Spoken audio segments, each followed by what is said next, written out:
네, 반갑습니다. 네, 아까 임시이사할 때 우리 이사님들 뵀는데 오늘 12회 인사 포럼을 연속으로 하게 돼서 우리 이사님들은 좀 피곤하시겠습니다. 연속으로 정해서 우리 오늘 발제해 주신 인천대학교 전용호 교수님 아까 인사 한번 드렸습니다. 하여튼 우리 인천 사회 서비스원을 위해서 항상 여러 가지 성원과 협조를 해 주시는 데 대해서 감사를 드리겠습니다. 하여튼 저도 이제 온 지 한 2주가 좀 넘었습니다만은 우리 사회 서비스원이 그래도 인천시의 사회복지센터의 기능을 하는 걸 익히 알고 있었습니다만은 이렇게 여러 분야에서 활발하게 하는지는 이번에 알게 됐습니다. 아무쪼록 여기 이사님들 그런 협조와 여러 가지 응원이 필요해야 우리 사회서비스원도 발전되리라 믿습니다. 하여튼 우리 이사님과 함께 우리 인천 사회서비스원의 발전을 위해서 노력해 나가겠습니다. 오늘 이렇게 바쁘신 자리에 아까 의사에도 참석해 주시고 오늘 또 포럼에도 이렇게 늦게까지 해주신 데서 다시 한번 감사를 드리겠습니다. 네, 감사합니다. 네, 안녕하십니까. 오늘 사회를 맡은 전 한국학교사회복지사협회 협회장이었고요. 지금 아주대학교 공공정책대학원에서 겸임교수로 있는 최웅입니다. 오늘 이렇게 12회 인사포럼 사회를 맡게 돼서 굉장히 기쁘게 생각합니다. 우리 인천 사회서비스원에서 저에게 오늘 사회도 보고 토론도 하고 두 가지를 역할을 주셔가지고 좀 이제 부담이 되고 있습니다. 그렇지만 또 굉장히 중요한 시점에 인천 사회서비스원의 발전 방안을 논의하는 귀한 공론의 장이 되기를 기대하고 또 이제 저도 열심히 해보겠습니다. 지난 6월 10일에 인사포럼 이후에 오랜만에 진행하는 포럼입니다. 특히 우리 한은구 원장님이 새로 원장님으로 취임하시고 처음 하는 포럼이라 아마 기대하시는 분도 많을 것 같습니다. 지난 10일에 인사포럼은 세대 이음 공동체의 길을 묻다라는 주제로 코로나 이후 새롭게 변화된 공동체의 의미에 대해서 각 세대별 이야기를 들어보고 다시 생각하는 시간을 가졌습니다. 이번 12회 인사포럼은 새롭게 시작하는 사회서비스원 상생과 협력에서 길을 찾다라는 주제로 진행됩니다. 우리 새롭게 취임하신 한은구 원장님과 함께 또 새롭게 갈 인천 사회서비스원이 지역과 시민 그리고 민간기관들과 어떻게 협력하고 상생하면 좋을지 함께 고민하는 시간으로 준비를 했습니다. 사회서비스원법이 개정되고 이제 3월부터 법이 시행됐습니다.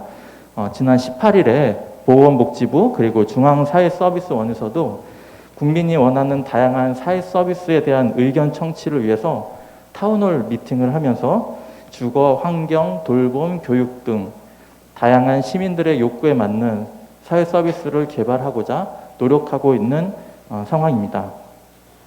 그럼 이제 본격적으로 인사포럼을 진행할 텐데요. 오늘 인사포럼은 주제 발제 전용호 인천대학교 교수님께서 해주시겠고요. 이어서 토론으로 김재익 전 인천시 중구 부구청장님 그리고 신진영 인천평화복지연대 사무처장님, 마미정 인천광역시 육아종합지원센터장님, 그리고 이배영 성산효대학원대학교 교수님, 그리고 한국학교사회복지사협회장이었던 최웅 이렇게 5분의 토론자가 함께합니다. 20대 대통령이 취임하고 또 이제 민선 8기 인천시정이 출발했습니다. 새로운 사회가 시작되면서 지역사회와 또 시민들이 원하는 사회 서비스의 방향도 변화되고 있을 것 같습니다. 그럼 본격적인 이야기를 시작해 보겠습니다. 첫 순서로 사회복지 환경 변화와 인천 사회서비스원의 역할 모색이라는 주제로 인천대학교 전용호 교수님을 모시고 이야기를 들어보도록 하겠습니다. 큰 박수로 맞이해 주시면 감사하겠습니다.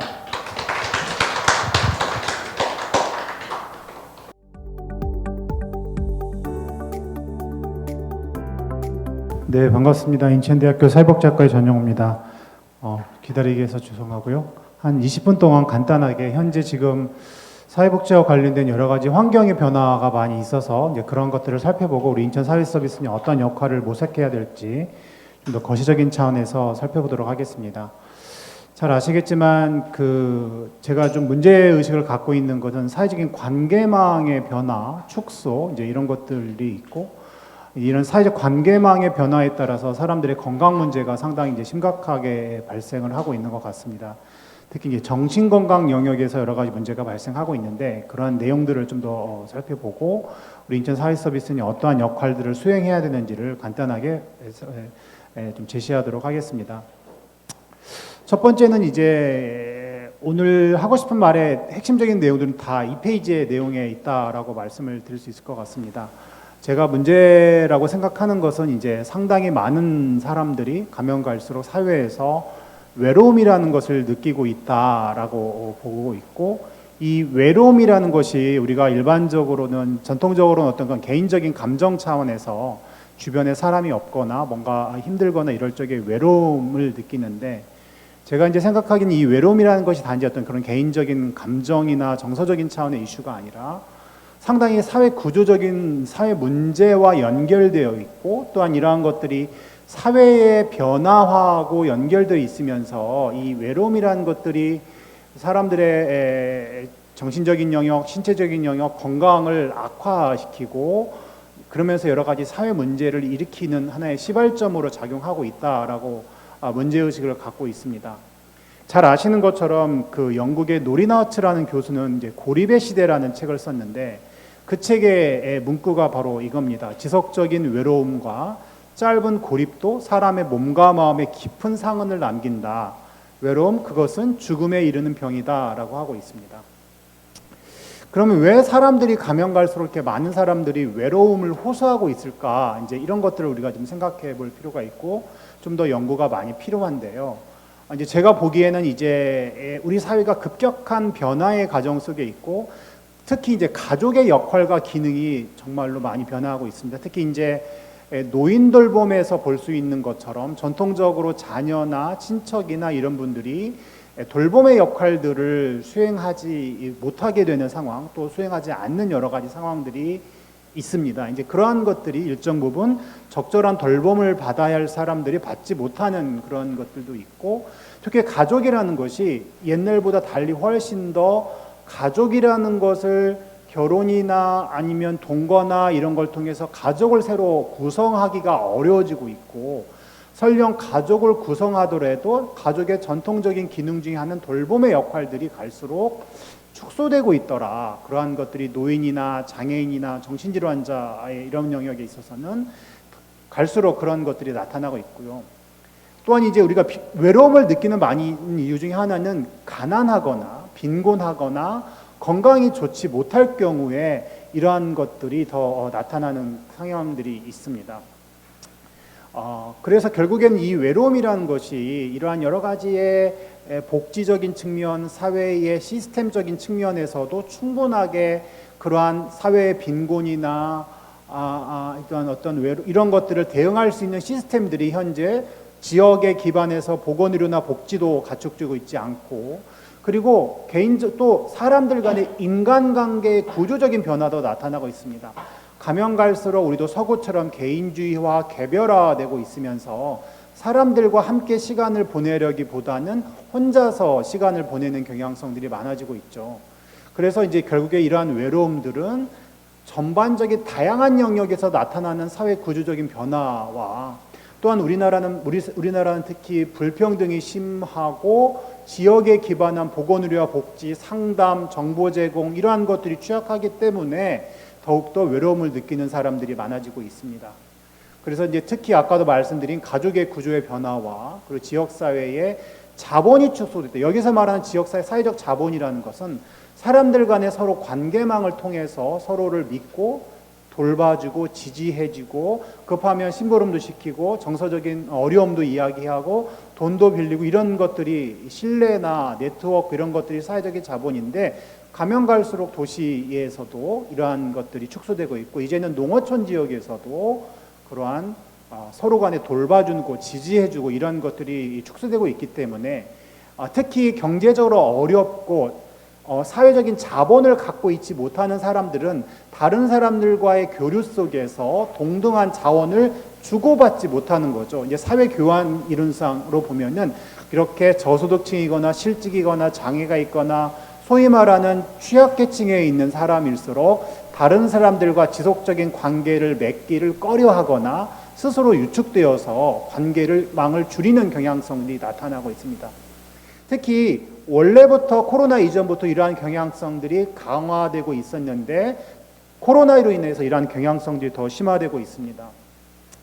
그러면서 이제 현재 그 결과로서 나타나는 것이 여러 가지 심각한 이제 변화인데 잘 아시는 것처럼 이혼도 급격하게 증가하고 있고 그리고 잘 아시는 것처럼 이런 뭐 고독사나 자살 워낙에 심각한 자살 문제는 되어 있었는데 이제 이러한 고독사의 문제도 심각하게 되고 있습니다.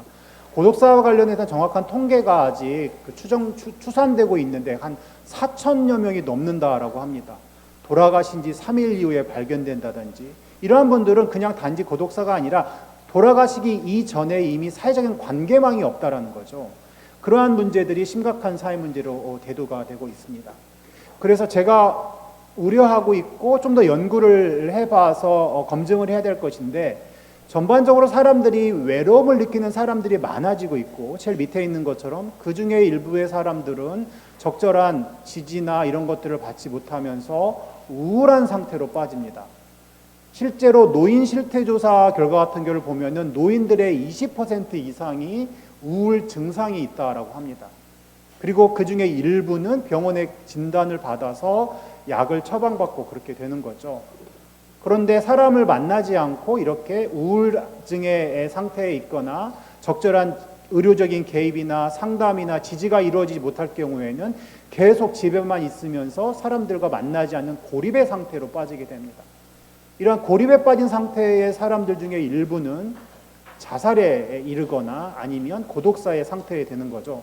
그래서 우리 사회 전반적으로 이러한 외로움에서 시작된 그런 악순환의 구조가 만들어진 것이 아닌가 상당히 우려스러운 상태입니다.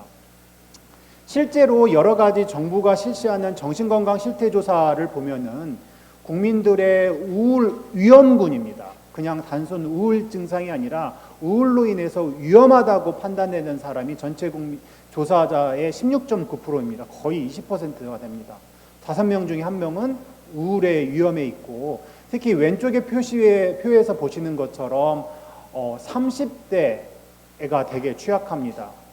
일반적으로 우리가 저소득층이거나 이러한 분들뿐만 아니라 30대의 사람들도 여성들이 특히 그렇고 그렇습니다.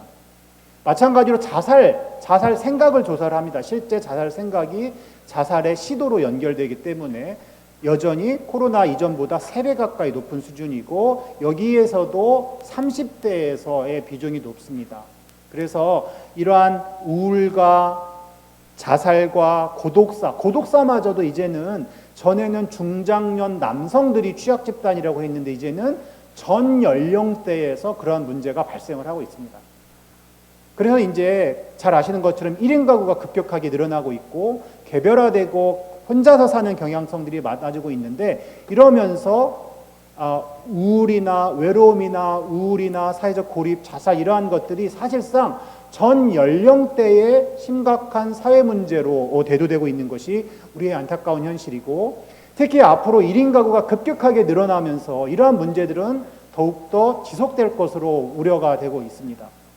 서울시 같은 경우에 1인 가구가 34.5%인데요. 서울의 마포구 1인 가구의 수가 몇 %일지 혹시 아실까요? 1인 가구 몇 %일까요? 서울의 마포구는 1인 가구가 이미 47%가 되고 있습니다. 거의 50%입니다. 그만큼 우리의 상황이 되게 급격하게 변화가 있고 그렇게 1인 가구가 늘어난다는 것은 전통적으로 함께 동거하는 가족 구성원에게 지원을 받지 못하고 있고 결국에는 지역사회에서 그 사람이 1인 가구가 살고 있는 지역사회와 또한 제도적인 것들을 통해서 그분들을 지지하는 것들이 너무 중요해지고 있다. 그러한 것들이 적절히 이루어지지 못할 경우에는 심각한 사회 문제로 대두될 수 있을 거라고 생각을 합니다. 이미 그러한 문제가 심화되고 있습니다. 그래서 우리에게 필요한 것은 복지 영역에서는 관계망 복지가 필요하다고 봅니다. 즉 사람들 간의 관계망을 만들어주고 그런 관계망을 통해서 사람들이 우울이나 고립이나 이런 상태로 빠지지 않도록 만들어주는 것들이 매우 중요합니다. 그래서 지역사회복지가 매우 중요한 거죠. 복지 영역에서 보면은 주민들이 지역에서 함께 교류하면서 사회적 관계망을 유지하고 일상생활을 건강하게 살아갈 수 있도록 하는 여건들을 만들어주는 것이 중요합니다. 아까도 말씀드린 것처럼 사회적 관계망이 축소돼서 사람들을 만나지 않으면 고립의 상태로 빠지면서 신체적, 정신적 건강이 실제 기능보다도 더 빨리 악화됩니다. 노인들 경우나 장애인들 같은 경우 더 빨리 실제 기능보다도 노화에 이르고 질병으로 인해서 기능의 저하가 이르면서 조기 사망에 이르게 되는 거죠. 그러한 상태로 빠지지 않도록 우리 사회복지 영역에서 적극적인 예방이 필요합니다. 그래서 잘 아시는 것처럼 이제 유럽 국가들, 영국 같은 경우는 디파트먼트 오브 로운리니스, 외로움 부서라는 것을 만들었습니다. 유럽 연합에서도 외로움이야말로 사회적인 질병이다라고 해서 적극적으로 유럽 연합 차원에서 여러 가지 정책들을 만들어 나가고 있습니다. 특히 누가 더 취약하냐? 제가 보기에는 아까도 말씀드린 경제적인 자원이 부족하고 여러 가지 면에서 어려움이 부족한 사회적인 자본이 부족한 사람들, 저소득층 1인 가구, 실직 상태의 청년, 사별, 이혼, 별거 있는 중장년들, 특히 남성들 취약합니다. 사회적인 관계망에 이런 면에 있어서 30대 여성들 같은 경우에도 비정규직이거나 실직 상태에 있는 여성들도 매우 취약합니다. 그래서 이러한 분들에 대해서 사실은 전 연령대가 되었습니다. 우리가 그러한 상태에 빠지지 않도록 관계망을 만들어주는 것이 심각한 우리의 긴급한 과제가 되었다고 볼 수가 있습니다.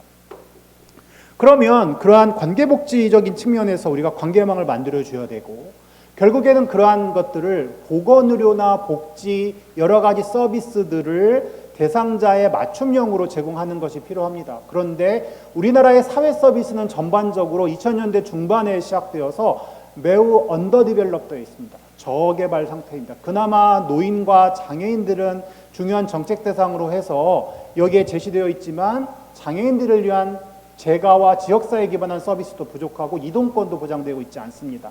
노인들도 있지만 장기요양의 방문요양식 서비스 3-4시간에 불과합니다. 너무 부족하죠. 네, 더 심각한 것은 여기에 있는 것처럼 파란색으로 표시되어 있는 정신질환들을 위한 서비스가 없습니다. 정신질환들에 대해서 많은 경우 보건의료 서비스로 약으로만 치료한다고 되지만 사실 그렇지 않습니다. 약을 먹고 나서 그 외에 많은 여가 시간에는 사람들과의 교류를 통해서 그들에게 맡은 여러 가지 활동과 지지해 줄 수 있는 프로그램과 서비스, 상담 이런 것이 돼야 되는데 우울증 같은 경우도 다 개인에게 그냥 맡겨 있습니다. 개인이 알아서 병원 가고 개인이 알아서 상담해야 됩니다. 근데 상담 같은 경우도 여러 가지 서비스 바우처를 하고 있지만 서비스 질에 대한 보장이 되고 있지 않고 제도가 이제 초기 단계이고 그렇습니다. 그래서 이러한 여러 가지의 제도들에 대해서 정신질환들은 여러 가지 사회적인 돌봄, 가사 서비스, 식사 서비스 이러한 것들도 많이 해야 됩니다. 그리고 1인 가구가 아까 말씀드린 대로 급격하게 증가하고 있는데 이분들을 위한 지역 정책이 필요합니다. 특히 저소득 중장년층, 사별, 이혼, 별거, 혼자 있는 남성들 아까 취약하다고 말씀드렸는데 제가 서울시에 20명의 남성들과 인터뷰를 했는데 정말 친구가 하나도 없어요. 가족과 관계가 단절되었어요. 친구가 있으면 술 마시는 친구밖에 없다고 합니다. 정말 더 놀라운 것은 그분들이 우울증이나 공황으로 인한 정신질환을 복합적으로 갖고 있고 하루에 약을 30개를 복용하는 식으로 정신적, 신체적 건강 상태가 좋지 않고 사회적 관계망이 매우 부족합니다. 그래서 이러한 분들에 대해서 어떻게 할 것인가, 이들에게 어떠한 방식으로 삶을 유지하고 살아갈 수 있게 만들 것인가 정말 심각한 과제입니다. 그래서 그분들은 어떻게 시간을 보내고 있을까? 스마트폰을 통해서 보내고 있다고 합니다. 그런 식으로 되게 어려운 상태가 있고요. 서비스 영역별로 보시면 보건의료 서비스도 지역에 기반해서 우리는 다 병원 세팅이잖아요. 지역에 기반한 것이 필요합니다. 방문진료, 방문간호, 재활 서비스 이런 것들이 필요하고 주거의 인프라도 복지적인 측면에서 지역사회 통합 돌봄을 통해서 중간집이랄지 케어 안심주택 여러 가지가 시도되었는데 지금 좀 정체되어 있는 상황입니다. 복지 서비스 같은 경우에도 많은 복지관의 사업들은 사실은 찾아오는 건강한 사람들을 위한 서비스들이 많죠.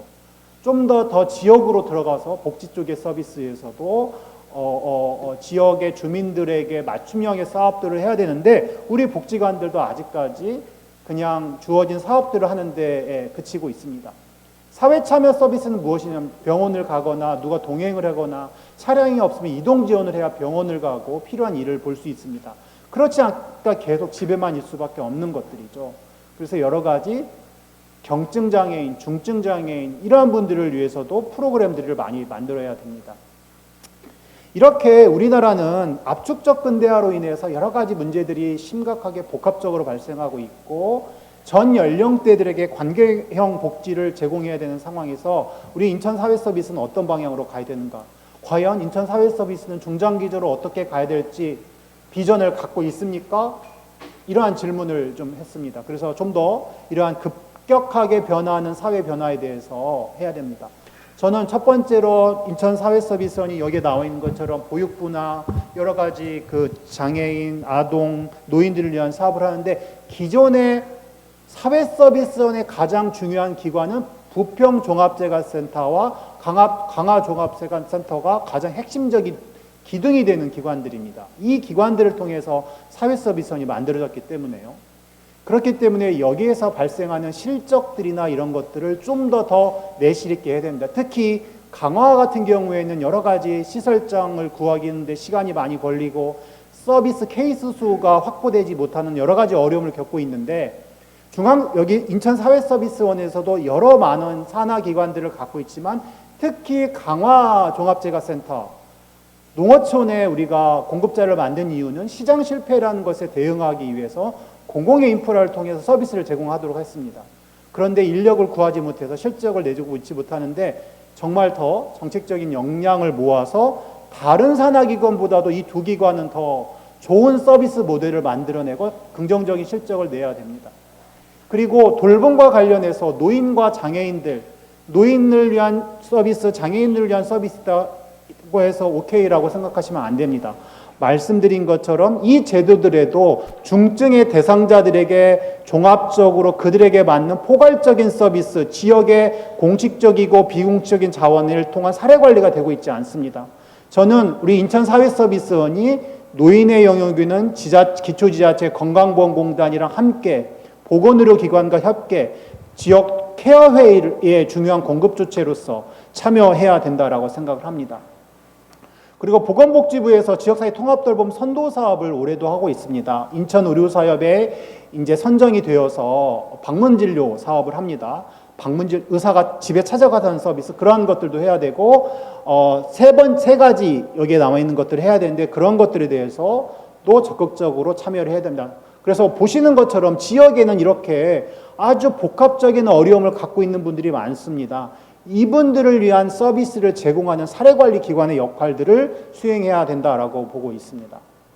그리고 이번 정부에서 새롭게 나타나고 있는 것은 청년이나 중장년들, 기존의 노인장애인 정신질환자 중심의 사업에서 탈피해서 새로운 대상자로서 이들에게 외로움과 고립과 자살의 문제들을 끊을 수 있는 새로운 서비스들을 개발하기 위해서 노력을 하고 있습니다.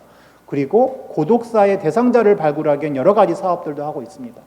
그래서 그러한 새로운 중앙정부의 정책의 흐름에 맞춰서 새로운 이러한 집단들을 위해서 여러 가지 사업들을 개발하고 해야 됩니다.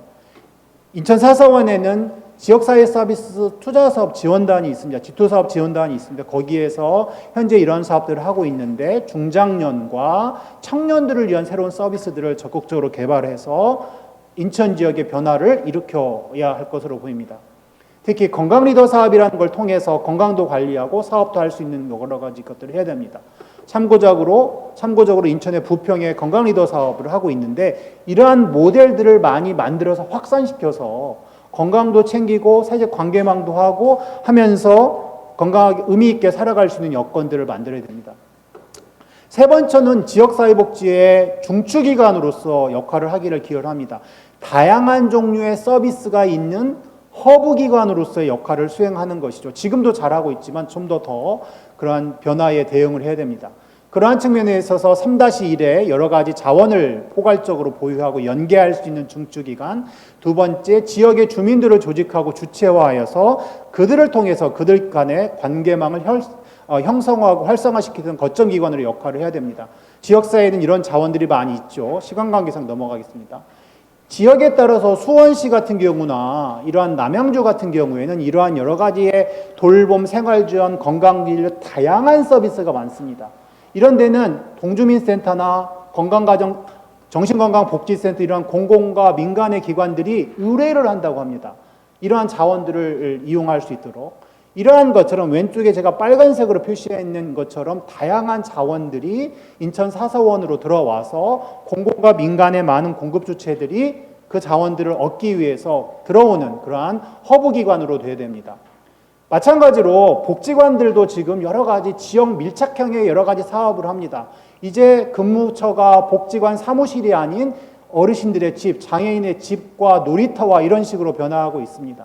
그래서 그러한 것처럼 인천 사서원에서도 새로운 변화에 발맞추어서 업무 형태도 그렇게 혁신하는 식으로 가면 좋을 것 같습니다. 그래서 방학걸 복지관 이런 여러 가지의 모델들을 벤치마킹해서 좀 더 지역으로 주민 곁으로 다가가서 그들에게 맞춤형의 사업을 하기를 기대합니다.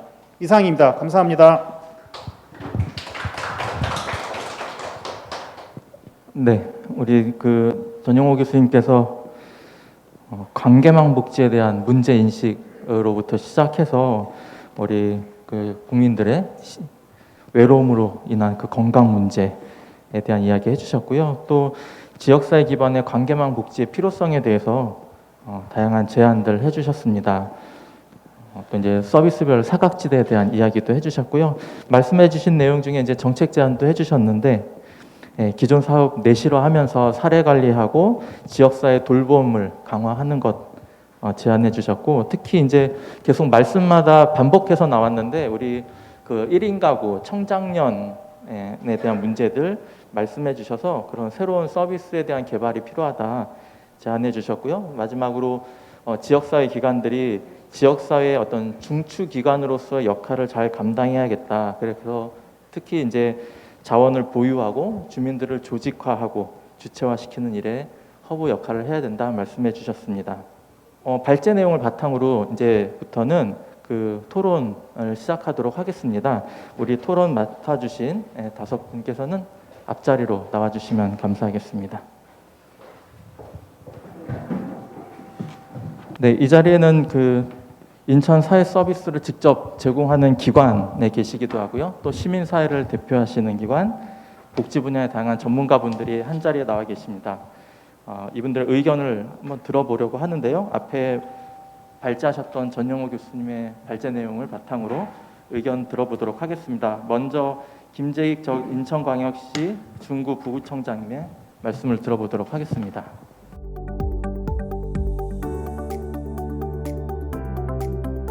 예, 반갑습니다. 전 중구청 부구청장을 지낸 김재익입니다. 오늘 발제해 주신 전용효 교수님께 감사의 말씀을 드리고요. 저는 인천 사회서비스원의 발전 방안 모색과 관련해서 몇 말씀을 좀 드리고자 합니다. 저도 이제 사회서비스원 이사도 하고 있습니다만은 인천 사회서비스원을 나름대로 평가할 때 이렇게 평가를 하고 있습니다. 다양한 사업을 다양한 곳에서 열심히 수행하는 기관이다. 다양한 시설과 다양한 구성원들이 나름대로 각자의 위치에서 최선을 다하는 조직이다. 다만 이제 너무 다양한 사업을 연중 지속적으로 추진해서 단기간에 특정 성과를 나타내는 기관에 비해서 매스컴 등의 스포트라이트를 받지 못해서 시민들이 활동 사항을 시민들에게 잘 알려지지 않는 기관이라고 저는 그렇게 나름대로 평가를 하고 있습니다.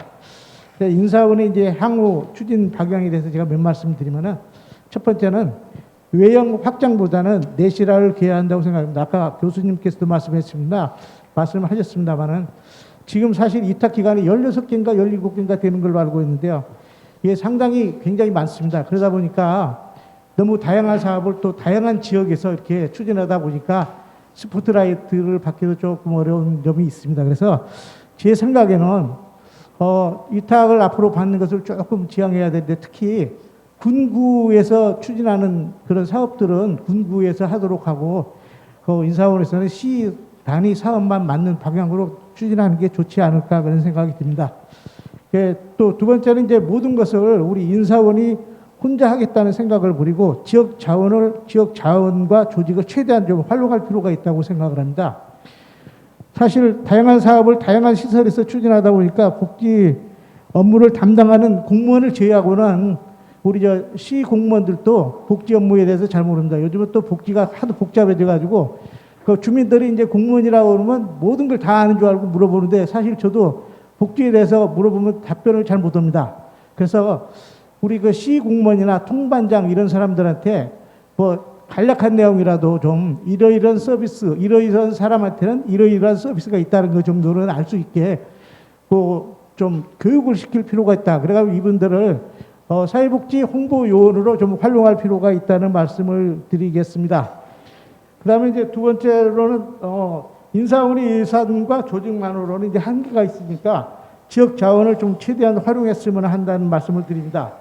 지역 관내에 보면 이제 공기업이라든가 그다음에 민간기업 등 같은 데 보면 사회공헌팀이라는 게 있고요. 그런데 나름대로 예산을 많이 확보를 해가지고 뭐 사회복지 업무라든가 뭐 문화활동이라든가 지원을 해준 게 있습니다. 그래 그런 걸 우리 인사원에서 좀 연말 같을 때 파악을 해가지고 우리 그 복지 쪽으로 그 예산을 돌릴 수 있도록 우리가 그분들의 그 사업 방향을 유도할 필요가 있지 않을까 그렇게 생각을 하고요.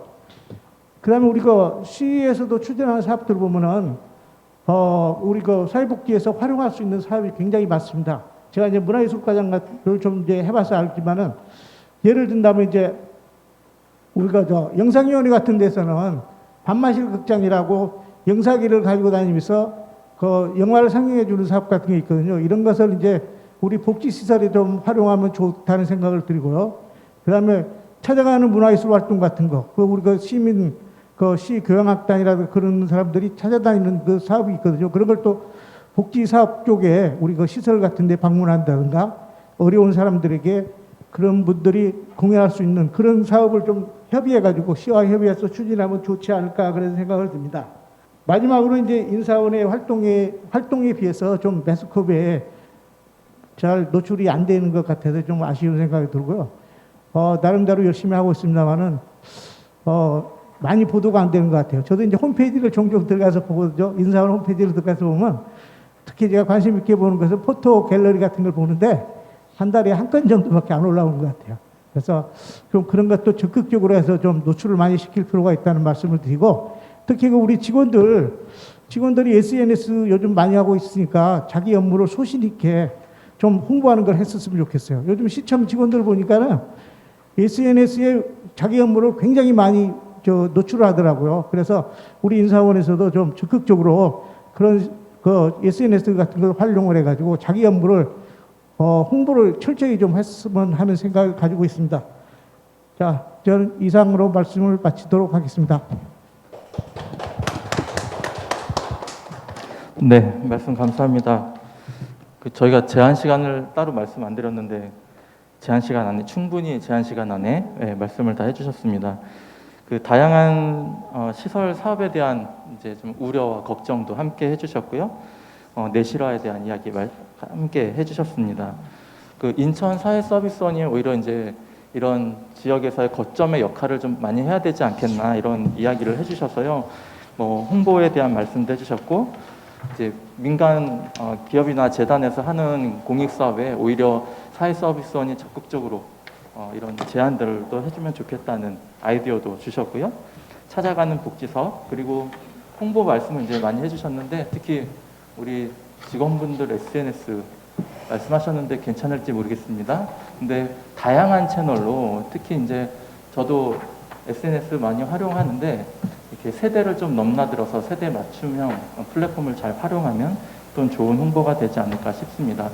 아마 이사회 활동으로 참여하시면서 많은 고민하셨던 내용을 담아주신 것 같습니다. 다음으로는 오늘 모신 분들 중에 시민사회의 의견을 가장 잘 대표해 주실 것 같습니다.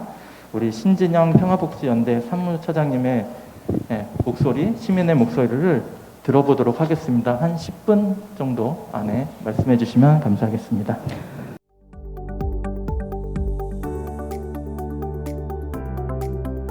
네, 안녕하세요. 소개받은 신진영입니다. 발제자님께서 사회복지 환경 변화 그리고 그 안에서 인천 사회서비스원의 역할 모색이라는 주제로 서비스원이 그러니까 사회 환경은 변했고 변해가고 있고 서비스원의 역할이 더 중요하다 이런 얘기 해주셨는데요. 저는 그 올해 2번의 선거를 거치면서 사회서비스원이 위기에 처해 있어 보여서 그 말씀을 한번 드려보고자 합니다. 사실 코로나19 팬데믹 장기화 과정 속에서 어떤 돌봄의 공백 그리고 어떤 공적 돌봄 체계의 절실함에 대해서 시민들이 공감대가 많았습니다. 그리고 그 요구들이 그 전부터 와 있었지만 그 돌봄 공백에 대한 고민은 많았지만 근데 코로나 팬데믹에서 폭발적으로 드러났고 그 요구를 받아서 사실 사회서비스원은 돌봄 서비스를 국가가 책임지겠다는 의지로 시작이 된 것입니다.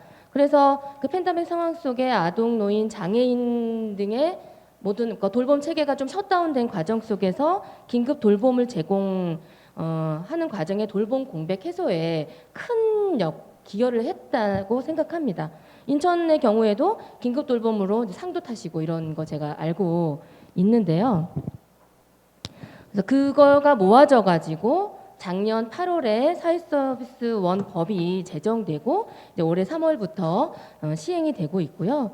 사회서비스의 공공성, 전문성, 투명성들이 조금 더 제고할 수 있는 역할을 사회서비스원에게 이제 맡겼다라는 생각이 드는데요. 최근 중앙정부가 돌봄, 요양, 교육, 고용, 건강 등의 분야의 그런 복지를 민간 주도로 고도화하겠다 이렇게 밝혔습니다. 민간 협력을 통한 프랜차이즈 확대, 거의 그 서비스원이 그런 역할을 해야 되지 않냐 이렇게 좀 얘기하고 있는데요. 사실 원래 사회서비스원 법의 입법 취지였던 어떤 돌봄 서비스의 공적 지원의 실현이 좀 후퇴하는 것이 아닌가 저는 많이 우려스럽습니다.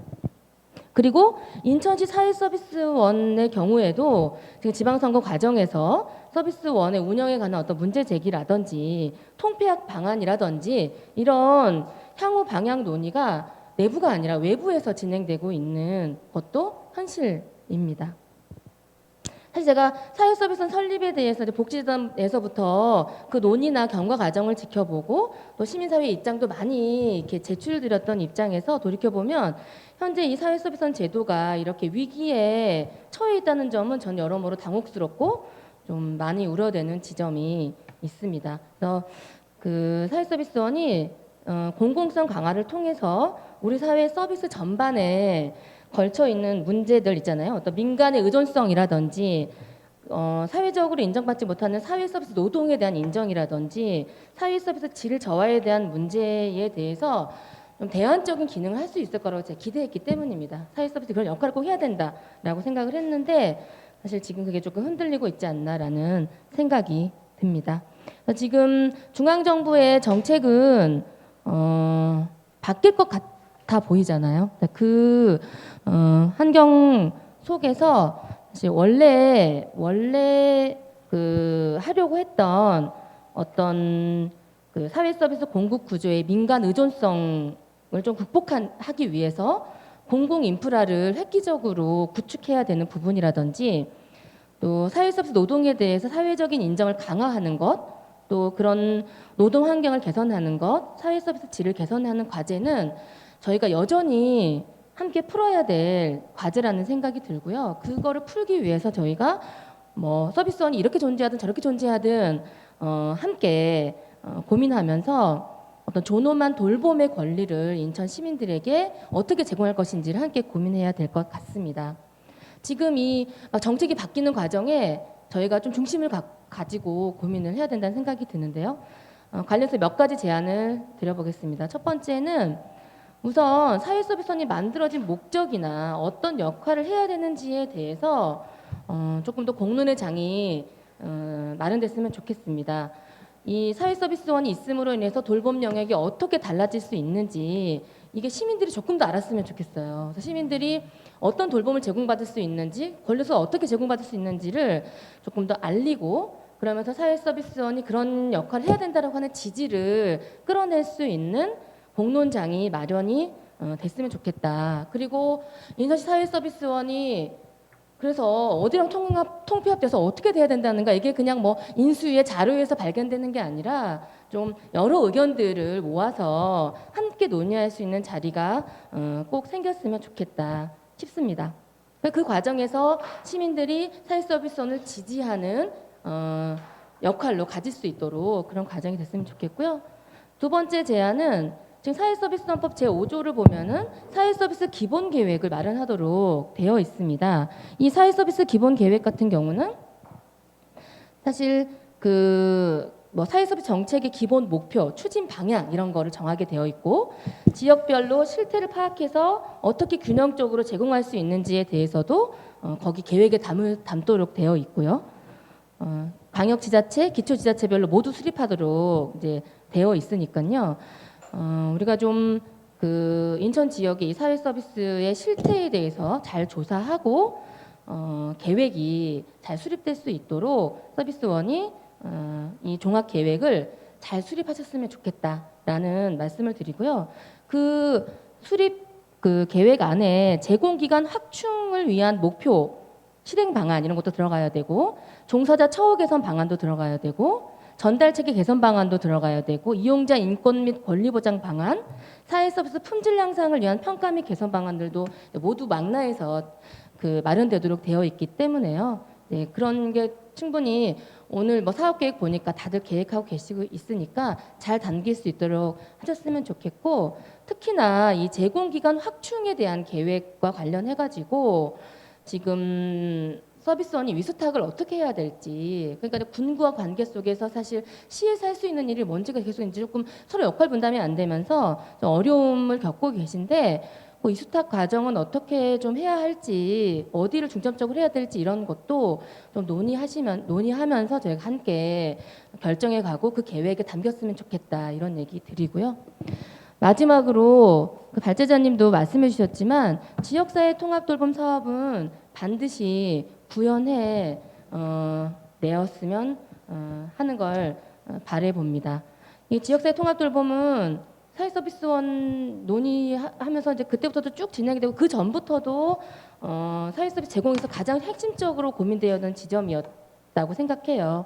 사실 시민의 어떤 존엄한 삶 그리고 돌봄을 책임지는 어떤 이제 공공 주체로서 어떤 역할을 해야 될 것이냐, 사회서비스원이 다른 민간기관과 경쟁하는 그런 기관이 아니잖아요. 사회서비스원은 그걸 어떻게 실행할 것이냐에서 지방자치단체의 어떤 명실상부한 공동 파트너로서 그런 장기적인 계획과 과감한 기획 같은 것들을 해주셨으면 좋겠다는 세 가지의 말씀을 드려봅니다. 사실 시민 모두에게 돌봄이 필요합니다. 시민들은 태어나서 돌봄 속에 태어나고, 또 돌봄을 통해 성장하고, 돌봄을 나눌 수 있어야 하고, 또 돌봄 받을 수 있어야 하고, 또 돌봄 속에 삶을 마감하게 된다는 생각이 듭니다. 사실 뭐 부족함은 있었지만 사회서비스원 법을 통해서 마련된 사회서비스원의 역할은 돌봄을 제공하는 사람, 돌봄을 받는 사람 모두가 만족할 수 있는 그런 사회적인 조건을 만들기 위한 그 노력 속에 만들어진 것이다라는 생각이 듭니다. 그래서 그 원래의 서비스원의 그 목표, 탄생의 배경 이런 거를 잘 저희가 중심을 잡고 인천 시민의 복지를 위해서 역할을 굳건히 해 나가 주시기를 바람으로 말씀드리겠습니다. 이상입니다. 네, 사회서비스원의 그 위기에 대한 말씀을 해주셨는데요. 그러면서도 우리 사회서비스원법이 이제 실행되면서 우리 사회서비스원이 어떻게 출발하게 됐는가, 원래의 그런 의미들을 한번 되새겨 주셨습니다. 돌봄과 사회서비스의 공공성에 대한 부분은 강조해 주셨고요. 아무래도 사회서비스원이 출발할 당시에는 이제 민간에 과의존됐던 부분에 대한 공공성 강화, 이야기해 주셨던 노동 환경의 개선 등이 주요 해결 과제였기 때문에 그런 것들이 더 잘 실행되었으면 좋겠다는 바람 주셨습니다. 제안해 주신 거 보니까 그와 이제 일맥상통합니다. 목적과 역할에 대한, 특히 우리가 이런 자리에서 함께 전문가들이 이야기하지만 또 다양한 시민들이 각자 자신들의 복지의 차원에서 논의하는 공론화장이 마련됐으면 좋겠다는 의견도 주셨고요. 실태조사 기본계획을 이제 수립하게 되어 있는데 우리 인천 사회서비스원이 인천 시민들의 생활과 목소리를 잘 담아서 정책 수립해달라는 그런 제안, 의견 주셨고, 지역사회 통합돌봄을 꼭 구축해야 된다. 특히 장기적인 안무, 그리고 과감한 도전 이런 것들이 필요하지 않나 말씀해 주셨습니다. 아마 우리 인천 사회서비스원이 다른 지역에 더 앞서서 우리 인천 시민들의 복지를 책임지는 중추기관으로 역할을 잘 하기를 바라는 그런 마음에서 말씀 주신 것 같습니다. 그래도 다음으로 한번 넘어가 보겠습니다. 저도 이번에 준비하면서 또 들었는데요. 내년부터 부모 수당 추가하고 여러 가지 아이들이 행복하게 또 건강하게 자라기 위한 사회 정책들이 또 추가되고 있다고 합니다. 보육 분야에서 또 활동하고 계시는 우리 마미정 인천광역시 육아종합지원센터장님을 모시고 이야기를 들어보도록 하겠습니다. 10분 정도 말씀 듣겠습니다.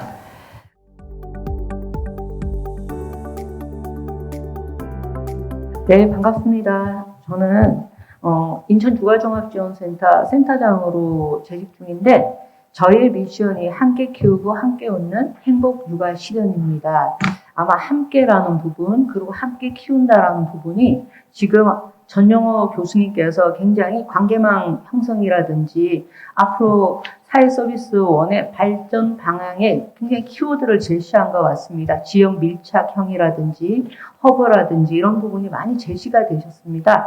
저는 여기에서 이제 크게 사회서비스원의 발전 방향에 대해서 한 3가지 정도 제안이라면 제안일 것 같고 또 이런 부분에 교수님의 방향에서 이것을 약간 부원 설명으로 좀 요청을 드리는 걸로 하겠습니다. 첫 번째는 굉장히 교수님께서 의미 있는 말씀을 해주셨어요. 여기 지금 이제 외로움이라는 부분이 아마 사회서비스원의 지금 여러 가지 위탁이라든지 돌봄 대상 자체가 결국은 가족 구조, 다양한 가족에서 다양한 상황이죠. 그런데 그것은 이제 마음에서 오는 거예요. 굉장히 마음에서 지금 내 상황이 외롭기 때문에 저희가 아무리 많은 서비스를 주더라도 내 마음이 편치 않으면 그것을 제대로 받아들일 수가 없는 부분입니다. 그래서 아까 우리가 이제 여러 가지 내년에 계획이라고 이렇게 하셨는데 오히려 여기 계획 부분에서 우리가 지금 뭔가 위스탁하고 있는 대상에 대한 정신 건강이 있잖아요.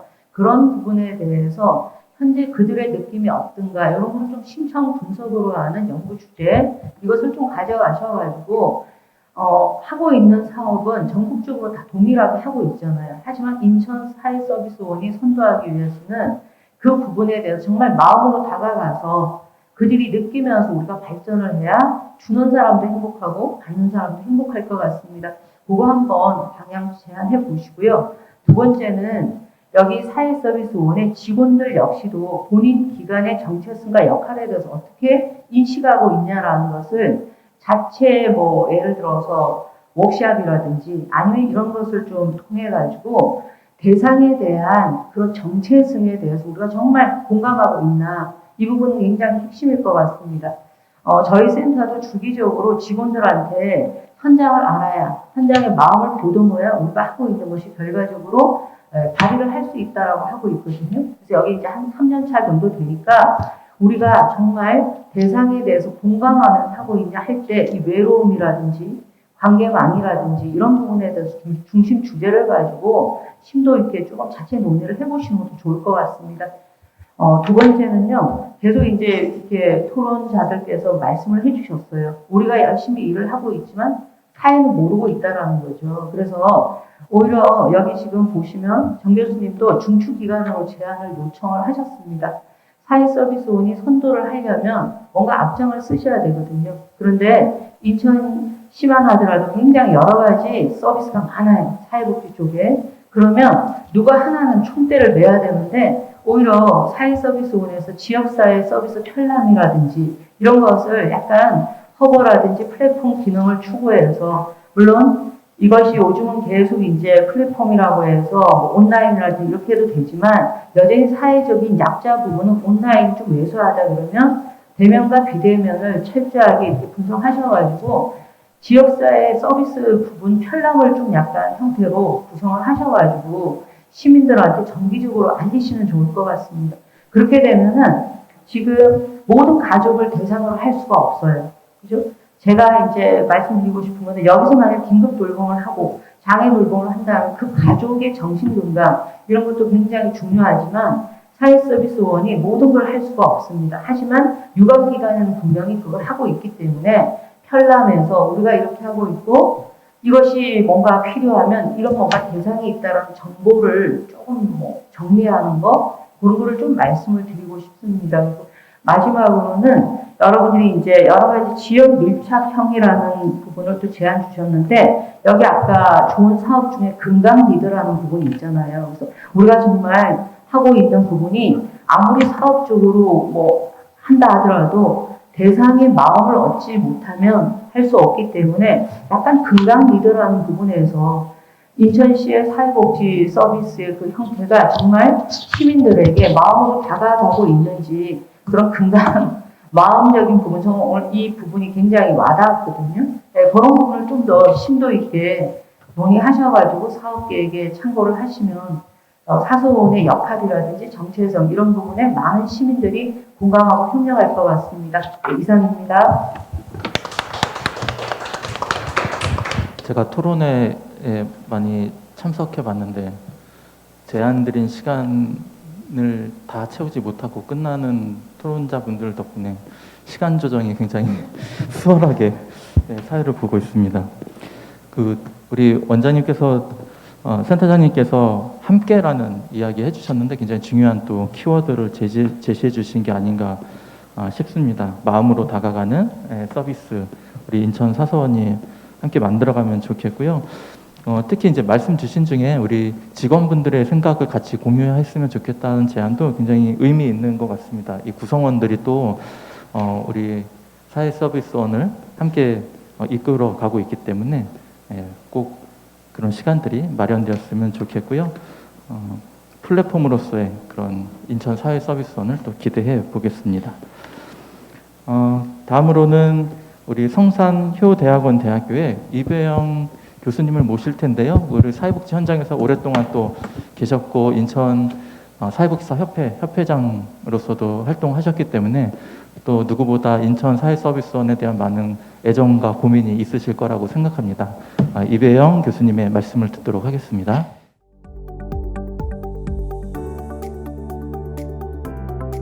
네, 우리 사회자님 얘기를 듣고 보니까 길게 하면 안 될 것 같아요. 네, 우선 우리 전영우 교수님의 발제 정말 인천 사회서비스원의 발전 방안 모색 이 제안에 대해서 상당히 깊이 있는 고민과 학자적인 어떤 통찰력이 돋보이는 발제가 아니었나 그런 생각이 듭니다. 우선 저는 우리 전영우 교수님의 발제 중에 현대 사회의 어떤 변화, 이 변화 속에서 외로움이라든지 고독이라든지 어떻게 보면 신사회적 위험에 대한 우리 미래의 사회의 대처는 어떻게 할 것이냐 이런 부분에 대해서 현실적인 부분들을 잘 짚어주셨고요. 그리고 이제 지역 기반 관계망 복지에 대해서도 사실 요즘 브릿지 복지라는 표현도 많이 쓰는데 이 관계망 복지에 대해서도 상당히 잘 접근을 해주셨고 또 세 가지 키워드를 잡아서 기존 사업 내실화하고 새로운 어떤 수요층 1인 가구, 청년이라든지 중장년에 대한 이 사업 개발이 필요하다라는 지점하고 또 사회서비스이 지역사회 중추기관으로서 역할을 해야 된다는 이 세 가지 테마를 통해서 사회서비스원의 발전 방향을 정확히 제시를 잘 해주신 것 같습니다. 그래서 저는 상당히 발제 내용을 깊이 있게 감동 있게 들었고요. 우선 저는 우리 전영규 교수님의 발제 내용에 맞춰서 조금 더 우리가 현실적으로 어떻게 해야 될지에 대해서 좀 몇 가지 말씀을 추가적으로 드리려고 합니다. 사회 서비스원이 생겨난 근본적인 이유는 사실 민간복지의 한계 또는 민간복지가 가지고 있는 어려움을 공공성 강화라는 어떻게 보면 정부나 지방정부가 그런 부분들을 조금 더 충당하면서 사각지대를 예방하자는 차원에서 서비스원이 저는 생겨났다고 생각을 합니다. 그런 의미에서 우리 서비스원이 사업을 확장하고 앞으로 발전적으로 나가는 거에 대해서는 상당히 바람직하다. 그래서 뭐 일부 여론이 있겠지만 뭐 서비스원이 위탁을 사업을 하고 있는데 위탁을 더 늘린다 해서 저는 크게 문제될 것 같지는 않다고 저는 생각을 합니다. 왜냐하면 저는 우선적으로 서비스원의 근본적인 그 기능 가운데 결국은 모델링을 제시하는 게 아주 중요한 부분 중에 하나예요. 그러니까 우리가 복지 시설이나 기관을 운영할 때 이런 모델링을 갖고 운영했으면 좋겠다.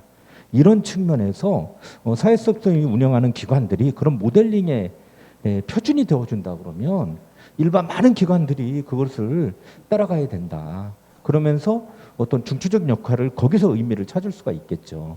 무조건 축소한다, 위탁을 받지 마라, 위탁이 전부가 돼서는 안 된다는 전제하에 저는 그러나 그거는 조금 시각을 달리해 볼 필요도 있다.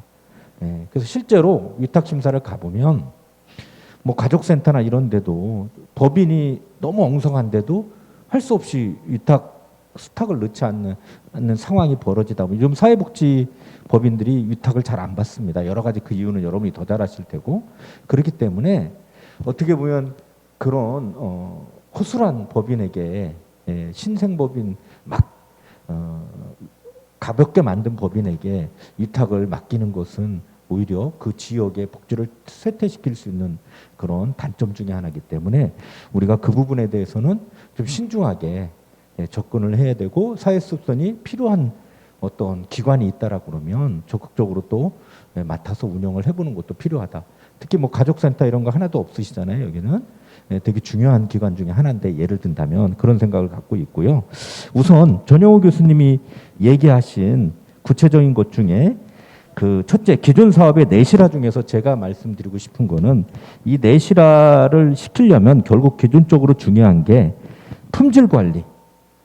우리 이제 경영학에 쓰는 용어인데 사실은 품질 관리를 얼만큼 잘하냐. 그러니까 서비스의 질을 높이기 위해서 어떤 매뉴얼대로 어떤 시스템, 프로세스에 의해서 수행하느냐가 되게 중요하다. 이런 어떤 모델링을 우리 좀 더 만들어야 된다. 그런 부분들이 가장 중요한 게 아닐까. 그래서 우리가 그동안 원래 기본적으로 우리 서비스원부에 품질 관리가 들어가 있잖아요. 이런 사회 서비스를 제공하는 과정, 체계, 모델링을 품질 강화를 더 강화시켜서 그런 모델링을 자꾸 제시를 우리 사회 서비스에서 해줘야 된다. 그렇게 생각하고요. 두 번째가 이제 기존 사업 내실화는 여기에 들어가긴 좀 그렇지만 그래도 결국은 종사자들이 행복해야 기존 사업이 내실화 될 수 있는 거예요. 저는 그렇게 생각합니다. 그래서 종사자들의 처우 개선이 반드시 이루어져야 되는데 우리 사회 서비스원이 그 모델링이 돼야 되죠. 사회 서비스원은 왜 이렇게 처우가 좋고 뭐 이런 얘기가 나올 수도 있겠지만 저는 그렇게 생각합니다. 어느 하나의 기준점 모델링이 되는 기관이 있어야 민간도 다 따라갈 수 있는 체계, 또 정부 보조금 시설들이 다 따라갈 수 있는 체계가 수립된다고 생각을 합니다. 그래서 종사자들에 대한 처우 개선이 또 중요한 사회서비스원의 탄생 이유 중에 하나였잖아요. 그런 모델링을 우리 사회서비스원에서 위탁하고 있는 기관들 또 서비스원 직원들 뭐 이런 부분에 있어서 우선적으로 이런 내실화될 수 있도록 이런 처우 개선 분야가 되게 강조가 되어야 되고 그러면서 우리가 이제 앞으로 노조도 있고 다 있는데 이런 어떤 협상과 토론의 과정들을 통해서 정말 처우 개선을 반드시 잘 만들어 나가는 그런 협치의 모습 속에서 하나의 어떤 시스템을 정착시키는 게 가장 중요하다. 그렇게 생각을 합니다. 그래서 이 내실화, 통합 돌봄에 대한 내실화도 물론 필요하겠고 여러 가지 다 필요하지만 이런 것 쪽에서 관점에서 바라봐야 되지 않겠냐. 또 두 번째 청년 중년층 등 새로운 대상 사업 개발 분야에서 아주 중요한 포인트를 저는 지적을 해주셨다고 생각해요. 우선 인천 1인 가구 비율이 2021년도에 33.4%였습니다. 그만큼 임천도 이미 1인 가구의 영역으로 들어가고 있다는 거죠. 예, 그 얘기는 뭐냐면 이제 아파트보다 오피스텔에 거주하는 1인 가구들이 더 많이 존재한다는 얘기죠. 그렇게 됐을 때 여기에 따른 외로움이나 사회적 고립 이런 것들에 대해서 우리가 관심을 갖고 새로운 사업을 개발하고 새로운 사업을 어떤 우수 프로그램을 만들어서 우리가 전파시킨다는 것은 상당히 중요한 재원 중에 하나라고 저는 생각을 해요. 그래서 근데 지금 1인 가구 사업을 어디서 하고 있냐면 가족센터에서 하고 있어요. 그래서 올해 처음으로 1인 가구 사업 예산이 편성이 되고 1인 가구 사업에 대해서 이제 관심을 막 갖기 시작한 상황이 됐거든요. 그런 것처럼 우리가 1인 가구에 대한 어떤 사업 대상 프로그램을 개발하고 새롭게 뭔가 모델링으로 제시하는 것은 상당히 중요한 포인트 중에 하나다. 그래서 이거는 우리가 역점 사업으로 좀 앞으로 우리가 추진해야 될 사업이 아닌가. 우선적으로 추진해야 될 사업 중에 하나다. 그렇게 생각을 해봅니다. 그리고 저는 이제 세 번째 지역복지의 중추기관으로서 역할을 해라. 이 부분이 상당히 중요한 포인트를 저는 찝어주셨는데요. 그러니까 지역복지의 중추기관이 되려면 결국 지역복지는 인천시와 각 시군구 이렇게 나뉘겠죠. 그랬을 때 결국은 우리 서비스원이 복지 네트워크를 어떻게 잘 구성하느냐가 가장 중요하다.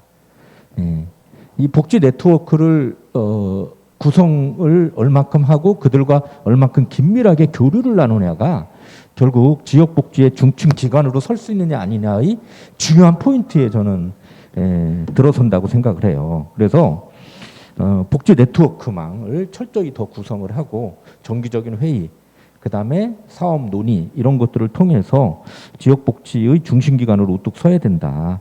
그런 생각을 갖고 있고요.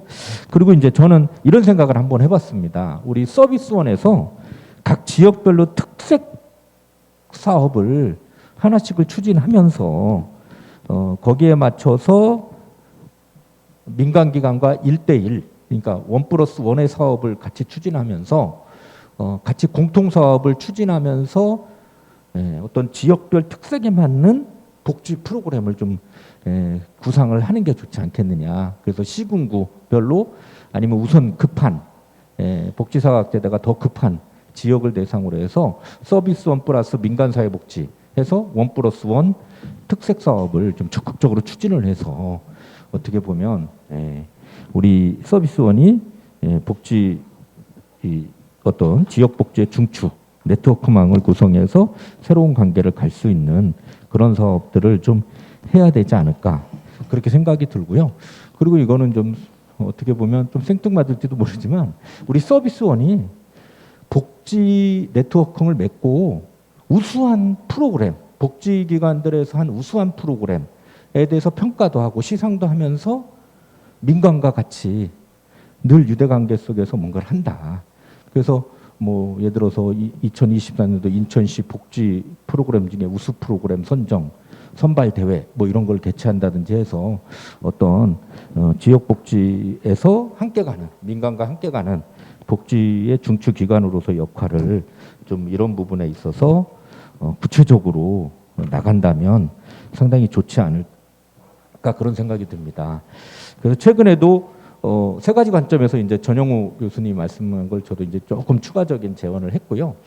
최근에도 어떤 서울의 뭐 복지관이 3번이나 위탁이 안 된 거죠. 기관을 그 정도로 서울에 있는 종합사회복지관도 위탁이 안 되는 사례들까지도 발생을 하고 있습니다.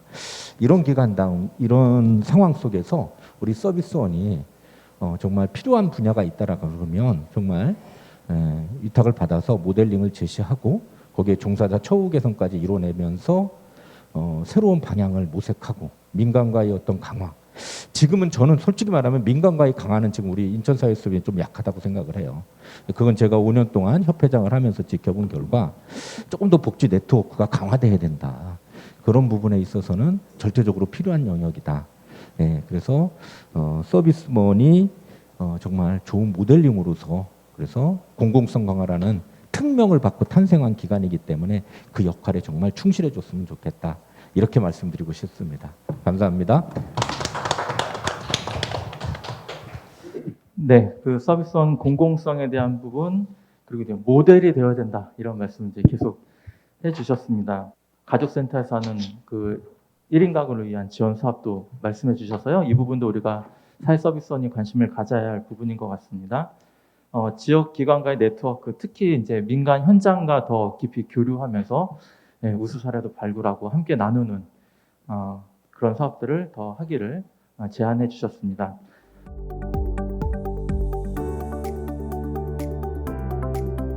마지막으로는 이제 제가 그 학교 사회복지 분야로 이제 설명을 좀 드리는 시간인데요. 저는 앞에 우리 전용호 교수님께서 말씀해 주셨는데 발표 내용을 들으면서 그 자살, 우울, 마음의 어려움 이런 부분을 이야기해 주셨는데 코로나19 때 살펴보니까요. 한국 국민들의 2020년에 자살률이 조금 떨어졌습니다. 한 4.4%인가 떨어졌었는데 떨어진 내용들을 세세하게 살펴보니까 그 중에서 10대, 20대는 또 자살률이 올라갔어요. 그것을 살펴보면 아무래도 이 관계에서 가장 많은 영향을 받는 연령대가 10대, 20대가 아니었을까 하는 예상을 해봅니다. 제가 학교 사회복지를 이야기하지만 사실 우리 아동 청소년들에 대한 이야기입니다. 다양한 사회복지 정책을 우리가 마련하고 기본적으로 아동 청소년들의 권리와 안전을 보장하고 그들이 공동체 속에서 긍정적으로 잘 안전한 곳에서 살아갈 수 있도록 하는 게 우리 사회복지 서비스의 어떤 목표일 텐데요. 제가 사회복지 현장에도 있었고 이제 학교 현장에서도 근무했었는데 항상 이 부분을 계속 강조해서 말씀드립니다. 그러면 아이들이 속해 있는 공동체는 어디인가? 어디에서 우리 아이들이 안전해야 하는가에 대한 질문을 이제 계속 드립니다. 저는 개인적으로는 아이들이 가장 많은 시간을 보내는 학교를 빼고서 아이들의 삶을 이야기할 수 없다고 생각합니다. 아이들이 가장 오랜 시간을 머물고요. 거기서 많은 경험도 하고요. 친구도 사귀고 교육도 받으면서 아이들이 이제 성장하고 있는데요. 이 아동 청소년에 대한 복지 정책들을 보면요. 이게 우리나라의 그 지방자치와 교육자치가 나눠져 있는 그 어려움 때문이긴 한데 각각의 사업들이 분절되어서 운영되거나 때로는 중복돼서 운영되는 경우들이 많이 있습니다. 그러다 보니까 사각지대도 굉장히 많이 발생하고 있습니다. 그런데 아동 청소년들의 입장에서 교육과 지자체, 지방자치의 그런 행정적인 구분을 제외하고 아동 청소년들에게 일어나는 이슈들을 보면요. 돌봄, 아동학대, 학교폭력, 자해자살, 최근에는 은둔형 외톨이 문제들까지 굉장히 다양하고 깊이 있게 나눠 이루어지고 있는데 이 부분은 단지 지역사회에서 고민하는 것만이 아니라 학교에서도 굉장히 중요한 이슈입니다. 최근에 그 교육정책에서도요, 교육격차 해소, 교육불평등 해소 이런 차원으로 교육복지, 교육회복 이런 표현들을 많이 쓰면서 관련 예산들도 대폭 증가시키고 있습니다. 학교는 학령기 아동들이 이제 대부분 다니는 그런 곳이죠. 그래서 우리가 보편적인 복지를 실현한다고 했을 때 그냥 아이들의 삶을 놓고 보면 가장 보편적인 복지를 잘 적용할 수 있는 데가 저는 학교라는 곳이라고 생각합니다. 보통 학교 하면은 주기능이 교육, 공부하는 곳이지만 아동 청소년들의 겪고 있는 어려움들을 발견하고 또 이제 예방할 수 있고 우리 뒤에서 앞에서 그 모니터링하고 이런 말씀을 해주셨는데 아이들이 잘 지내고 있는지 마음이 안전한지 이런 것들을 살펴볼 수 있는 곳이 바로 학교라고 생각합니다. 그래서 교육자치와 지방자치단체가 이 어떤 행정의 칸막이를 좀 넘어서서 협업하는 복지정책이 이루어지면 우리 아이들이 사각지대에 놓이지 않고 또 이제 중복되는 서비스로 인해서 어려움을 겪지 않게 되지 않을까 생각합니다. 그래서 몇 가지 제안을 드리고 싶은데요. 우리 인천사회서비스원이 어떤 중추기관의 역할을 해야 된다. 허브의 기능을 해야 된다. 이런 말씀을 앞에서도 해주셨는데 지방자치 행정과 교육자치가 나눠져 있다 하면 사실 현장에서는 그걸 또 하나로 묶을 수 있는 이런 연결시킬 수 있는 역할을 하는 것이 필요하다고 생각하는데 아이들의 생활, 아이들의 삶을 보면서 우리 인천 사회서비스원이 이 중복되는 아동 청소년 정책, 복지 정책, 학생 복지 정책들의 어떤 같이 공론하는 장을 마련하거나 거기서 또 하나의 역할을 제시할 수 있는 그 가교의 역할을 해볼 수 있지 않을까 이런 제안을 드리면서요. 인천의 아동 청소년 종합계획, 그러니까 인천뿐만 아니라 아동 청소년 종합계획을 세우는 것을 보면 대부분 학교는 그냥 협조기관, 교사들에게 의뢰해서 신고를 받는 정도, 이 정도 되어 있습니다. 그런데 또 교육청 안에서는 어떻게 하고 있냐면 교육청 안에서는 아동학대 담당, 또 이제 돌봄하는 담당, 방과후 돌봄 교실도 하고 있고요. 또 학생들에 대한 요즘에는 학교임에도 불구하고 학교 밖 청소년에 대한 지원을 교육청들이 또 하기 시작했어요. 이런 것들을 보면 굉장히 다양한 정책들이 겹치는데 인천의 아동 청소년을 위한 종합계획을 수립할 때 이런 행정기관 간의 이 칸막이를 좀 넘어선 종합대책을 세워야 되고 그것을 고민할 수 있는 곳이 바로 우리 인천 사회서비스원이 되면 좋겠다는 제안을 드립니다. 한 예를 들면은 그 최근에 이 전국 시도교육감 협의회에서 중앙정부의 교육부에 보건복지부에 돌봄청을 만들어 달라고 제안하자는 걸 합의 이제 논의하셨는데 그게 학교에서 이루어지는 돌봄 교실, 또 이제 우리 지자체에서 하고 있는 다함께 돌봄센터, 지역아동센터, 방과후 아카데미, 뭐 이런 다양한 돌봄 기능을 하고 있는 시설들이 굉장히 많이 있는데 이걸 총괄하는 어떤 기구가 필요하지 않나라는 제안이시거든요. 그래서 이런 기관의 운영들을 뭐 사회서비스원이 다 방향을 제시할 수는 없겠지만 아이들을 잘 돌보기 위한 현장에서의 노력들이 어때야 되는가, 사업 내용이 어때야 되는가 이런 것들을 좀 제시하는 것이 좀 이루어지면 좋겠고요.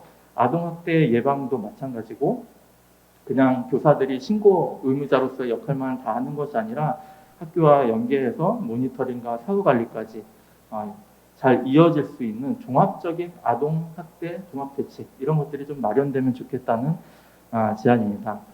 인천은 그 인천시 교육감 현재 교육감께서 그 임기 내에 교육복지사를 대폭 확대하겠다고 이미 공약을 발표하셨는데요.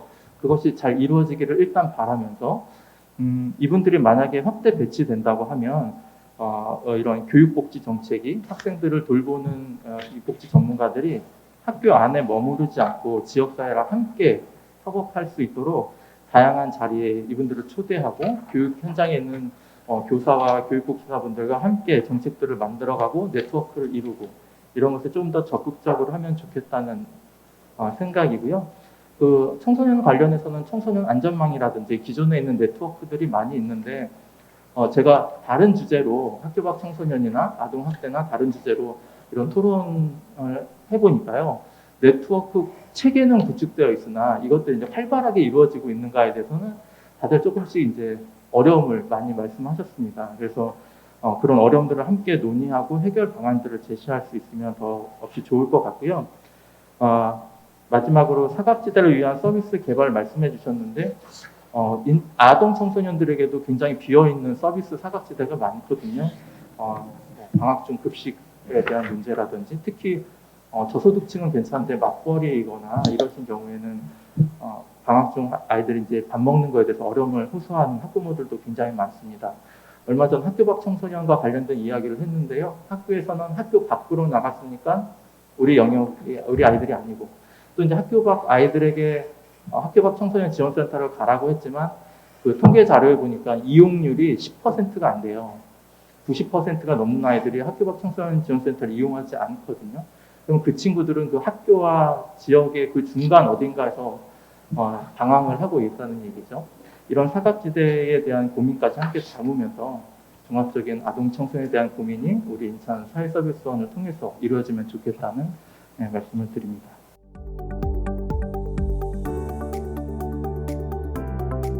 이렇게 그 각 영역에서 다양한 말씀들을 해주셨는데요.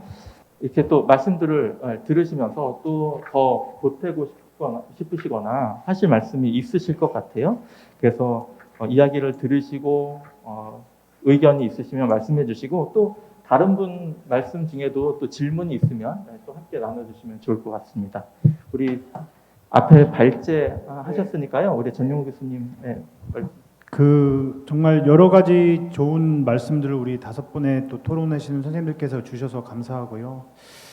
정말로 이제 아까도 말씀드렸지만 관계 자체의 구조가 상당히 이제 변화되고 있고 보면은 참 안타깝습니다. 저희가 어렸을 적에 비해서 어린아이들 같은 경우도 친구들과 관계 만들어서 건강하게 살아가는 걸 어려워하고요. 그렇죠? 그리고 경제적으로 이제 안 좋으면서 실업의 상태의 청년이나 중장년이나 이런 분들 같은 경우는 정말 기본적인 자원을 확보하지 못해서 이제 그런 관계망을 맺는 것들도 어려운 상황이죠. 자본주의 사회에서는 기본적인 어느 정도의 자원이 있어야 그것들을 통해서 관계가 유지 발전될 수 있는데 워낙에 소득 불평등이나 이런 것들이 심각한 상황에서 더 그런 것 같습니다. 그래서 아까도 말씀드린 것처럼 과연 이렇게 문제가 심각해지고 있는 상황에서 우리 사회의 지속 가능성이라는 것은 과연 있을 수 있는가라는 걱정이 많이 들고 있습니다.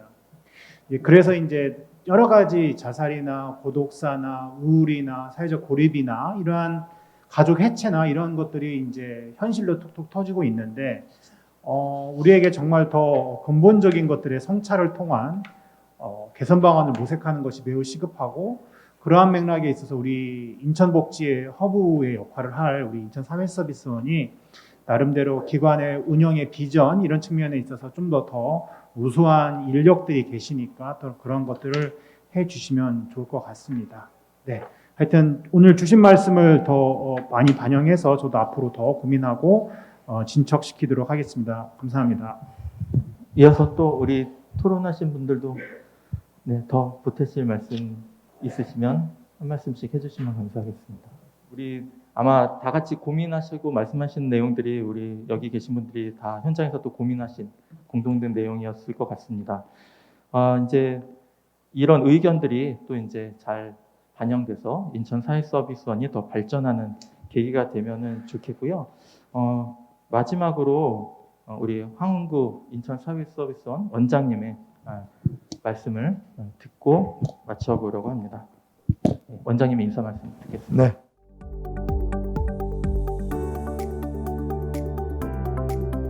인천 사회복지 포럼 이렇게 좋은 포럼이 있는지 몰랐습니다. 오늘 바쁘신데 오늘 인사 포럼에 여러 가지 복지에 관한 포럼을 위해서 참석해 주신 우리 발제자님 그리고 토론자 되신 분들께 감사의 말씀을 드리겠습니다.